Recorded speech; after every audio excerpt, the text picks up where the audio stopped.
Hello friends, आज मैं आपके साथ शेयर करने वाला हूँ। यहाँ पे ऑनलाइन कैंपस स्टार्ट हो चुका है सीएमए का। तो उसके बारे में देखेंगे कंपनियां, ये क्राइटेरिया क्या है वो सारा मैं बताऊंगा। कि बहुत से लोग कन्फ्यूजन होता है, कहते हैं कि मैं गलत चीज़ें बता रहा हूँ। तो आइए देखते हैं कि क्या मैं गलत बताता हूँ या चीज़ें वैसी ही हैं जो मैं बताता हूँ, सारी चीज़ें उसमें इंक्लूड करता हूँ। तो आइए देखते हैं जो पहली कंपनियाँ हैं ऑनलाइन कैंपस के लिए, उसके टर्म्स कंडीशन क्या है, उसकी क्राइटेरिया क्या है सिलेक्शन की। तो वो सारी चीज़ें मैं आपको दिखाने वाला हूँ यहाँ पे। तो सबसे पहले इंस्टीट्यूट की वेबसाइट पे जाएंगे तो अपडेट में आपको मिल जाएगा यहाँ पे online CMA campus placement program June 2020। जैसे ही इस पेज पे आएंगे, यहाँ पे देख सकते हैं कि डेट ऑफ कैंपस 19/6/2020 यानी कि 19 जून 2020 को हो चुका है। रिपोर्टिंग टाइम था 9:30 AM ऑनवर्ड्स। कंपनी नेम की बात करें तो राष्ट्रीय इस्पात निगम लिमिटेड RINL, यानी कि ये PSU कंपनी है एक। और यहाँ पे एलिजिबिलिटी क्राइटेरिया क्या है वो भी देखेंगे, और शॉर्टलिस्टेड कैंडिडेट कितने हैं वो देखेंगे। तो सबसे पहले आते हैं एलिजिबिलिटी क्राइटेरिया पर। तो एलिजिबिलिटी क्राइटेरिया में ही मैं बताऊंगा कि यहाँ पे देखिए, जो मैं कहता हूँ कि बहुत सी कंपनी क्या क्या मांगती हैं, तो लोगों को डाउट होता है। तो यहाँ पे सबसे पहले अगर आप यहाँ पे देखेंगे तो जॉब डिस्क्रिप्शन के बारे में यहाँ पे बात किया गया है कि आपका क्या क्या काम या वर्क वहाँ पे करना है। तो ये सारी चीज़ें यहाँ पे बता दी गई हैं वन बाय वन। ये सारे आपको जॉब प्रोफाइल मिलेंगे। जॉब लोकेशन की बात करें तो पैन इंडिया, यानी जहाँ पे भी इनका ऑफिस होगा वहाँ पे आपको ये पोस्टिंग दे सकते हैं। नंबर ऑफ पोस्ट की बात करें तो 3 वैकेंसी है यहाँ पे। और CTC एनुअल बात करें तो 10 लाख का पैकेज यहाँ पे दिया जा रहा है। अब यहाँ पे आइए क्राइटेरिया की बात करते हैं, जिसपे लोगों को डाउट होता है कि कैंपस प्लेसमेंट में क्या क्या क्राइटेरिया होती है। तो यहाँ पे short listing criteria by RNL द्वारा क्या किया गया है वो सारा बताया गया। एज की बात करें यहाँ पे 27 ईयर है। और ये बीइंग PSU कंपनी, यहाँ पे जो रिलैक्सेशन है एज पर गवर्नमेंट आपको मिलेंगे।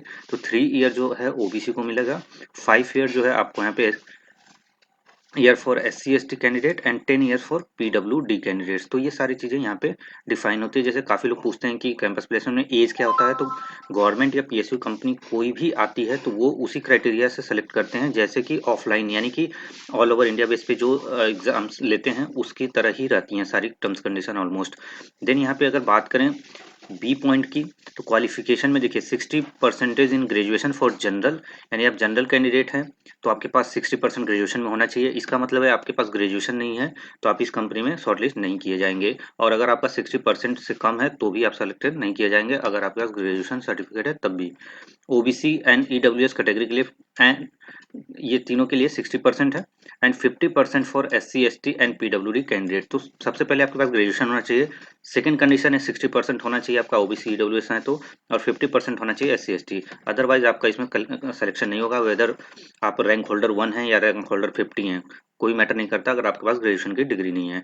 सेकंड यहाँ पे अगर बात करें पॉइंट नंबर C की, तो यहाँ पे candidate have shortlisted for further following order priority, इस प्रायोरिटी से इनको शॉर्टलिस्ट किया जाएगा। तो ये वाली जो क्राइटेरिया है ना, सबसे पहले मीट होना चाहिए, आपके पास ग्रेजुएशन होना चाहिए। उसके बाद ये आता है पॉइंट नंबर C। सबसे पहले रैंक होल्डर को प्रेफरेंस देंगे ये, okay. Then both group first attempt and single sitting, यानी दोनों ही ग्रुप आपने पास किया हो सिंगल सिटिंग में।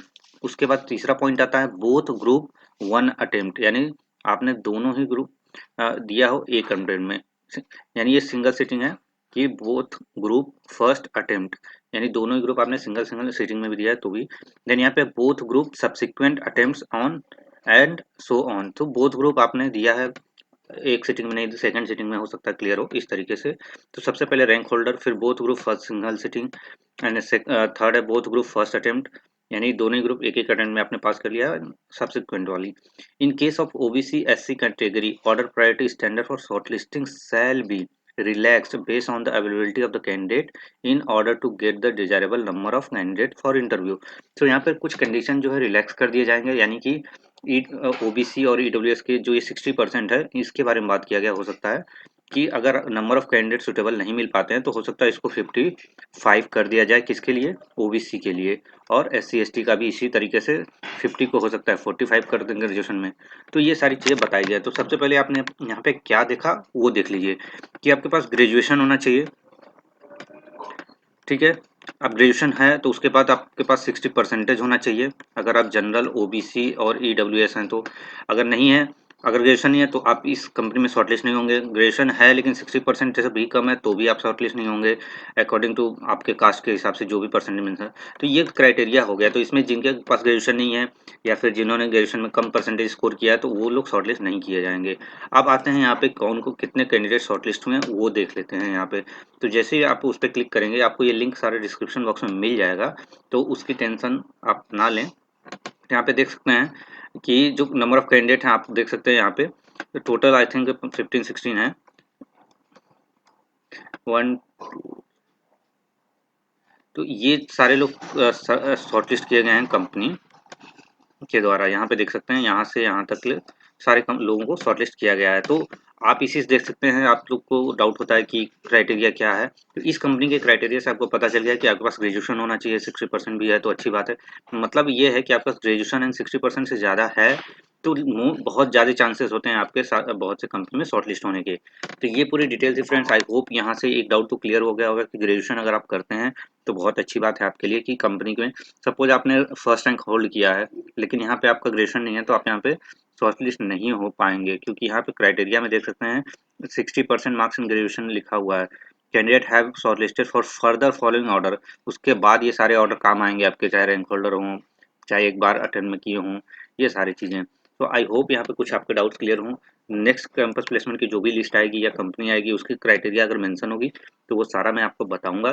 सो आई होप आपको वीडियो अच्छा लगा। तो नेक्स्ट वीडियो में मिलते हैं फ्रेंड्स, नए टॉपिक, नए वीडियो और नए जज्बे के साथ। So thank you.